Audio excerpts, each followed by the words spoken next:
अरे एक बार ballot paper से वोटिंग करवा के बताओ और फिर झंडा फहराने की बात करो, तिरंगा फहराने की बात करो। ईवीएम हटा करके बैलेट पेपर से चुनाव हो, ऐसा डिमांड क्यों किया जा रहा है? ईवीएम को बैन करने का डिमांड इतना ज्यादा क्यों किया जा रहा है? क्या ईवीएम जो है हैक किया जा सकता है और बैलेट पेपर से जो है वो एकदम सही निष्पक्ष चुनाव होगा? ये समझना हम सभी पब्लिक के लिए बहुत जरूरी है कि आखिर ईवीएम के बारे में और बैलेट पेपर के बारे में दोनों लोग जो अपना अपना तर्क दे रहे हैं, ऐसा क्यों दे रहे हैं। बात यह है कि रिसेंट के अगर चंडीगढ़ मेयर इलेक्शन देखा जाए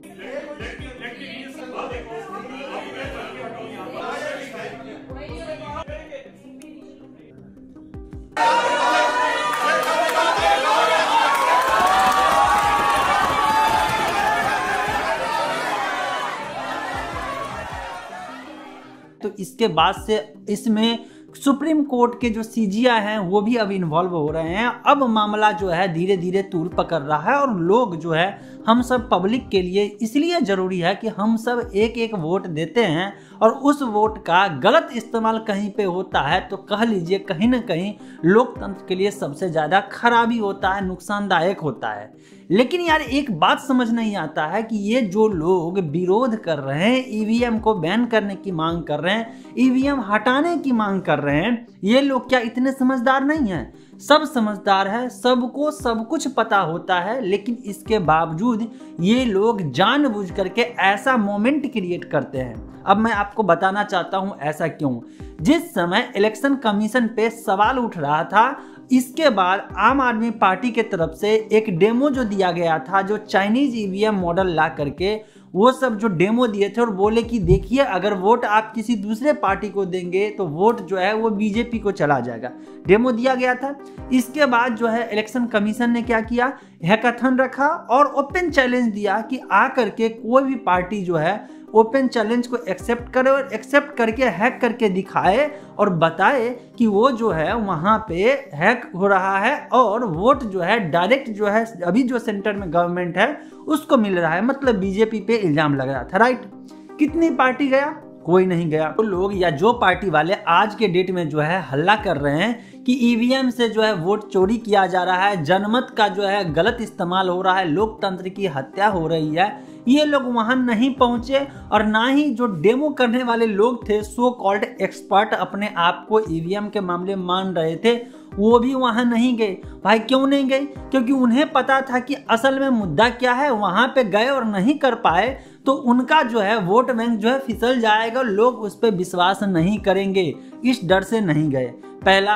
और दूसरा, बैलेट पेपर पे जो डिमांड कर रहे हैं ना, आपको ये बात समझना पड़ेगा। आप अपने बड़े बुजुर्ग से जाकर के पूछिए कि जिस समय बैलेट पेपर से चुनाव होता था उस समय जो है बूथ कैसे लूटा जाता था। और वो छोड़ दीजिए, जहां पे जिस चुनाव में अभी ईवीएम का इस्तेमाल नहीं होता है, बैलेट पेपर का होता है, उसमें भी आपने देखा ना कि कैसे बैलेट पेपर पे मोहर माना जाता है और इसके बाद जो है बोकस जो है वोट डाला जाता है वहां पे। मतलब कह देते हैं कि वोट में फर्जीवाड़ा भी होता है बैलेट पेपर से और साथ ही साथ जो है जो लोग नहीं पहुंचते उसका भी वहां पे वोट डाला जाता है। सिंपल सी बात है, पहले के लोग कहते थे बूथ लूटा जाता है और ये ग्राउंड लेवल पे होता है। जिस एरिया में जो बाहुबल होता है, जिसका प्रभाव ज्यादा रहता है, वो बूथ लुटवा लेता था। लेकिन अब ईवीएम में एक बार जो पब्लिक जाकर के वोट दे दिया तो वो कैप्चर हो गया, अब वो बूथ लूटने वाला मामला यहाँ पे रहेगा नहीं।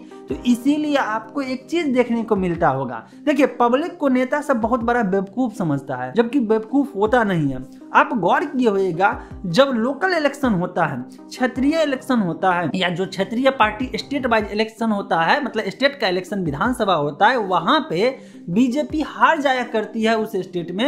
लेकिन वहीं पे जब लोकसभा का इलेक्शन होता है तो वहां पे बीजेपी जो है, बीजेपी का एमपी जो है वो जीत जाता है। मतलब बीजेपी का कैंडिडेट जो एमएलए के लड़ता है वो हार जाता है वहां से, जबकि उस एरिया से अगर एमपी अगर खड़ा होता है तो वो जीत जाता है, क्योंकि पब्लिक को पता है कि मुझे वोट किसको देना है। पब्लिक को डायरेक्ट कनेक्ट जो है जो कर रहा है, जिसको लग रहा है कि मेरा फ्यूचर इस पार्टी के साथ है सेंटर के लिए, पब्लिक उसको सेंटर के अनुसार वोट देता है। और जिसको लगता है कि नहीं मुझे ये पार्टी जो है सेंटर में ठीक है लेकिन मेरे स्टेट के लिए सही नहीं है, मुख्यमंत्री के तौर पे जो है इस पार्टी का मुख्यमंत्री नहीं हो, तो वही पार्टी वहां पे हार जाती है। अगर ऐसा रहता तो फिर साउथ में बीजेपी जो है हर जगह रहता ना, तमिलनाडु में भी रहता। एक लॉजिक की बात किया जा सकता है, ठीक है। चलिए अभी रिसेंट में जो चंडीगढ़ वाला हुआ, जो वीडियो फुटेज आया, नहीं देखे हैं तो देखिएगा वीडियो फुटेज डाल करके। वहां पे क्या हो रहा है, वहां पे जो हो रहा है कंप्लीट गलत हो रहा है ना। तो वहां पे आप तो कहते हैं कि यार ये भी गलत है, फिर कहते हैं वो भी गलत है, क्योंकि इन पार्टी के लोगों को मालूम है कि अगर बूथ लूटने वाला काम किया जाए तो किसी तरह से सेंटर में आया जा सकता है। पब्लिक का जो वोट है वो बोगस वोट डाल करके वहां पे बूथ को कैप्चर करके अपने फेवर में काम किया जा सकता, जो कि हो नहीं रहा है। ये मेरा खुद का अपना ओपिनियन है, शायद ही मैं गलत भी हो सकता हूं। मैं आप लोगों से भी जानना चाहता हूं कि आपका क्या ओपिनियन है। क्या आप सहमत हैं कि हाँ ईवीएम सच में हैक हो जाएगा, या ईवीएम में प्रॉब्लम है, ईवीएम में गड़बड़ी किया जाता है? और नहीं तो आपका जो स्ट्रॉन्ग ओपिनियन होगा लॉजिक के साथ नीचे कमेंट सेक्शन में लिखिएगा, लोगों के साथ शेयर करके उनकी जानकारी बढ़ाइए। लोग अवेयर होंगे, समझेंगे और ये नेता के चक्कर में जो है नहीं पड़ेंगे। मैं आपको एक सॉलिड एग्जांपल देता हूं। मैं रिसेंटली अपने एरिया के एक पॉलिटिशियन के पास बैठा हुआ था और इसी बात पे चर्चा चल रहा था। तो वो बोले नहीं ईवीएम में ना परसेंटेज का सेटिंग होता है, वहां पे 10% का सेटिंग होता है, 15% का सेटिंग होता है कि नहीं वोट जाता है, जबकि उन्हें टेक्निकल कुछ मालूम ही नहीं है। उस बंदे को टेक्नोलॉजी के बारे में ज्यादा कुछ नॉलेज नहीं है, लेकिन वो टेक्नोलॉजी पे वो ज्ञान दे रहे हैं और एकदम कॉन्फिडेंस के साथ दे रहे कि नहीं ऐसा होगा ही होगा। चूंकि वो पॉलिटिशियन है, वो जो है उनके पास जो है पब्लिक का ज़्यादा सपोर्ट है, सपोर्ट क्या सकते हैं, तो मैं वहाँ पे ज़्यादा बहस करना उचित नहीं समझा। लेकिन ऐसे लोगों को बोल दिया जाए सही से एक मोबाइल ऑपरेट करके दिखाइए, तो सही से मोबाइल तो ऑपरेट नहीं कर सकते, लेकिन ये दावा जरूर कहेंगे कि नहीं यहाँ पे ईवीएम हैक होगा। और ऐसे ऐसे पूरे देश में बहुत लोग हैं जिन्हें न टेक्नोलॉजी समझ में आता है, न मोबाइल सही से चलाने आता है, न कंप्यूटर चलाने आता है।